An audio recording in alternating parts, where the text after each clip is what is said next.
Hey guys, welcome to study blog. अक्सर हम सभी चाणक्य और चाणक्य नीति की कई बातें सुनते रहते हैं, लेकिन उनके बारे में कुछ खास जानकारी नहीं पाते हैं। तो आइए इस वीडियो में चाणक्य के ही बारे में बात करते हैं।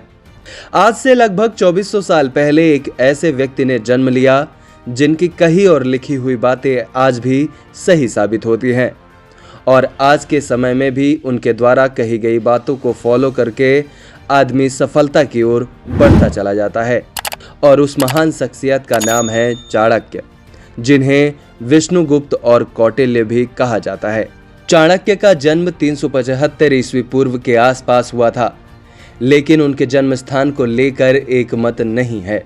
उनके पिता का नाम जनक था और माता का नाम चानी था। माता पिता के ही नाम पर उनका नाम चाणक्य पड़ा था और विष्णुगुप्त उनके बचपन का नाम था। चाणक्य कुटिल गोत्र के थे, जिस कारण से उनका नाम कौटिल्य पड़ा।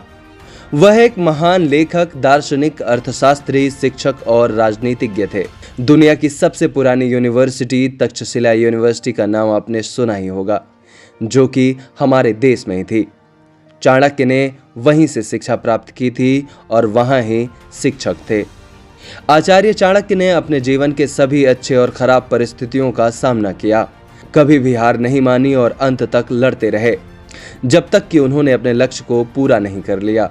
चाणक्य चंद्रगुप्त मौर्य के गुरु थे और आचार्य चाणक्य के ही सहायता से चंद्रगुप्त मौर्य मगध के सम्राट बने थे। जब चंद्रगुप्त मौर्य मगध पर शासन कर रहे थे, तब आचार्य चाणक्य उनके महामंत्री थे। चाणक्य कूटनीति, अर्थशास्त्र और राजनीति के महान विद्वान थे। अर्थशास्त्र उन्हीं के द्वारा लिखी गई एक महान ग्रंथ है, जो कि राजनीति, अर्थनीति, कृषि, समाज नीति, इन सभी विषयों के लिए एक महान ग्रंथ है। चाणक्य की अर्थशास्त्र में मौर्यकालीन भारतीय समाज का विस्तृत वर्णन मिलता है।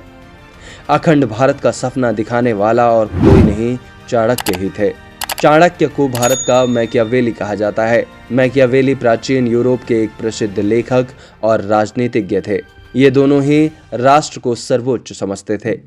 283 ईस्वी पूर्व के आसपास चाणक्य की मृत्यु वर्तमान समय के पटना में हुई थी। हालांकि उनके मृत्यु के कारण के विषय में भी अलग अलग जानकारियां मिलती हैं।